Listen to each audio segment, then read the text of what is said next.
originaire de l'Ercara Fridi, en Sicile, vivait dans la pauvreté au moment de sa naissance. Attilio était le fils d'un riche exploitant forestier à Messine qui avait acheté des terres dans le New Jersey. Williams a grandi dans le quartier de Little Italy dans le Bronx. Pendant son temps à l'école publique 189, Williams excellait en mathématiques. Il a ensuite fréquenté le lycée George Washington où il travaillait occasionnellement dans une fontaine à soda. Il a ensuite poursuivi ses études à l'Académie militaire de Peekskill, où il était un étudiant enthousiaste, s'intéressant au football américain et aux échecs. Guy Williams aspirait à devenir acteur, poussé par son apparence avantageuse et sa taille de 1,90 m. Sa décision de se lancer dans le métier d'acteur a déçu sa mère, qui est devenue plus tard cadre dans une société de films étrangers, car la famille s'attendait à ce qu'il suive les traces de son père en devenant courtier en assurance. Pendant la Seconde Guerre mondiale, Williams a travaillé comme soudeur, comptable des coûts et inspecteur de pièces d'avion. Après la guerre, il a pris un emploi de vendeur dans le département des bagages chez Wanamaker's. C'est à cette époque qu'il a décidé d'envoyer ses photos à une agence de mannequins. Son attrait photogénique l'a rapidement conduit au succès, obtenant des contrats qui ont fait apparaître ses photographies dans les journaux, les magazines tels que Harper's Bazaar, ainsi que sur les panneaux d'affichage et les couvertures de livres. Sur les conseils de son agent Henry Wilson, il a changé son nom pour quelque chose de moins ethnique, passant de Guido Armando à Guy Williams, plus facile à commercialiser, après qu'un réalisateur ait jugé son nom original trop étranger. Geoffrey souligne, les gens qui l'ont rencontré au début de sa carrière lui ont dit que même utiliser une version anglicisée de son nom italien était trop ethnique. C'était acceptable d'être sexy. C'était acceptable d'être sombre. C'était acceptable d'avoir un regard brûlant, mais il ne fallait pas paraître non américain. C'était l'état d'esprit de l'époque. En 1946, Williams signa un contrat d'1 an avec Metro-Goldwyn-Mayer, MGM, et déménagea à Hollywood. Son premier rôle marquant fut celui du bombardier de l'Enola Gay dans le docudrame de la MGM, The Beginning or the End, 1947, qui racontait le développement de la bombe atomique. Cependant, il n'apparut que dans quelques films par la suite et retourna rapidement à New York. En 1948, lors d'un long voyage de tournage pour faire la publicité de cigarettes en skiant, Williams rencontra Janice Cooper, un mannequin de John Robert Powers. Ils tombèrent amoureux pendant les longues séances photographiques et se marièrent le 8 décembre, peu après leur retour à New York. Le couple eut 2 enfants, Guy Stephen Catalano, connu sous le nom de Guy Williams Jr., et Antoinette Catalano, connu sous le nom de Tony Williams, qui poursuivraient tous deux des carrières d'acteurs. En 1950, Williams participa à la création de certaines des premières publicités télévisées aux États-Unis. Tragiquement, son père décéda en 1951 sans jamais avoir vu son fils atteindre la célébrité. En 1952, Williams signa un nouveau contrat d'1 an avec Universal International et retourna à Hollywood. Sa carrière continua de prendre de l'ampleur alors qu'il apparut dans un épisode de The Lone Ranger, jouant le rôle d'un shérif de ville. Les premières expériences de carrière de Williams, allant du mannequinat à la comédie à la télévision et au cinéma, ont posé une base solide pour ses rôles emblématiques ultérieurs. Le Orlando Evening Star détaillait dans un profil de 1965 « Il a commencé au Neighborhood Playhouse de New York et est apparu dans des productions de compagnies théâtrales de la côte Est.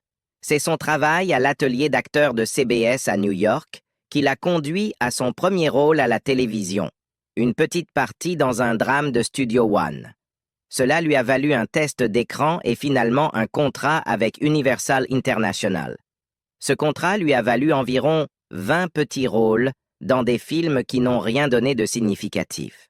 À la fin de son contrat, il quitta, mais fut ensuite persuadé d'auditionner pour le rôle du héros masqué, Zorro, le personnage que Walt Disney transformait en série télévisée. Guy Williams devient Zorro. Comme dans les histoires en prose et les films mettant en vedette des acteurs comme Douglas Fairbanks et Tyrone Power, le spectacle se déroulait à Los Angeles en 1820, à l'époque de la Californie espagnole, juste avant l'indépendance mexicaine. Zorro, dont la véritable identité est Don Diego de la Vega, aide les colons hispaniques et les peuples autochtones opprimés par des dirigeants tyranniques.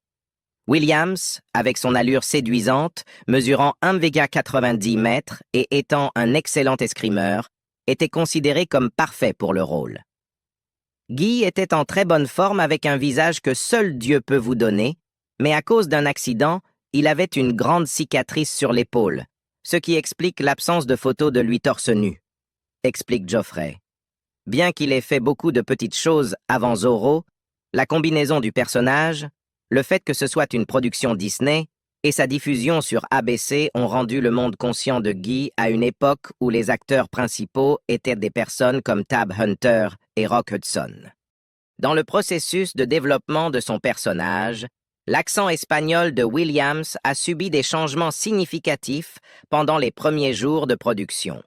« J'ai auditionné avec un fort accent espagnol », expliqua-t-il au magazine Starlog, sachant que je pourrais l'atténuer plus tard plutôt que de commencer léger et de devoir en ajouter.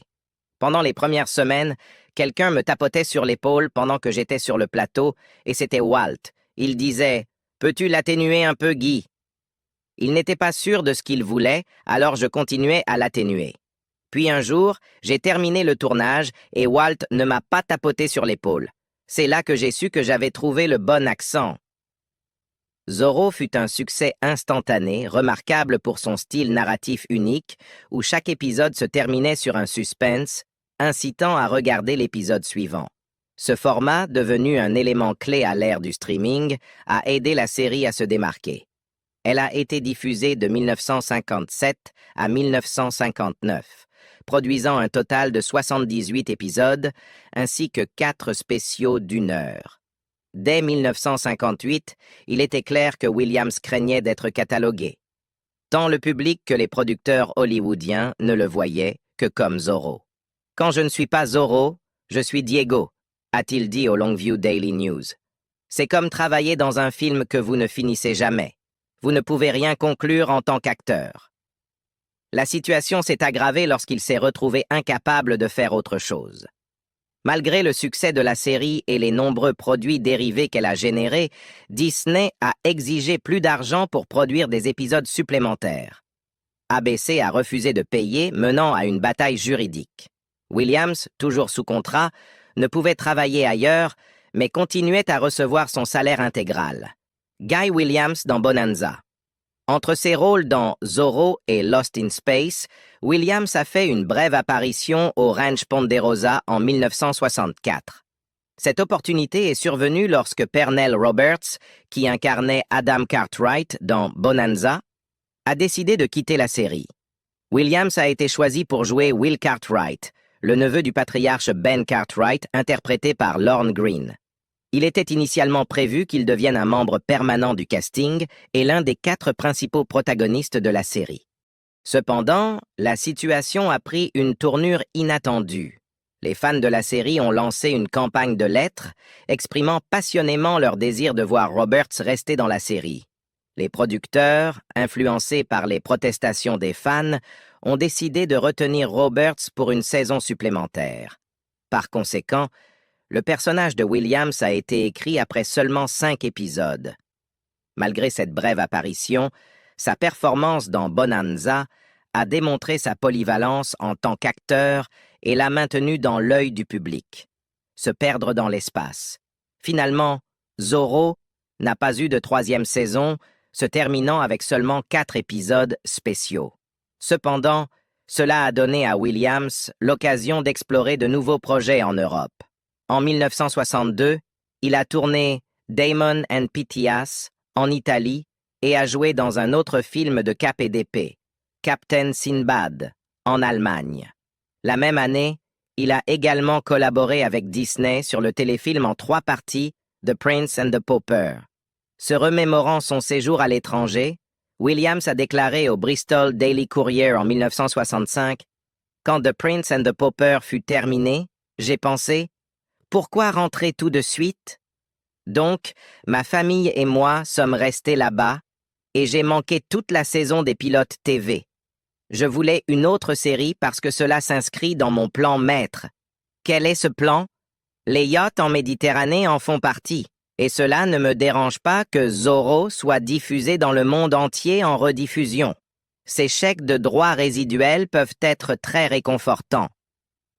Mark Cushman, l'auteur de la série en 3 volumes, Irwin Allen's Lost in Space, The Authorized Biography of a Classic Sci-Fi Show, réfléchit à la trajectoire de carrière de Williams, notant « Passé de Zorro à quelques films de cap et d'épée, il était évident qu'il était catalogué. Williams en aurait été conscient.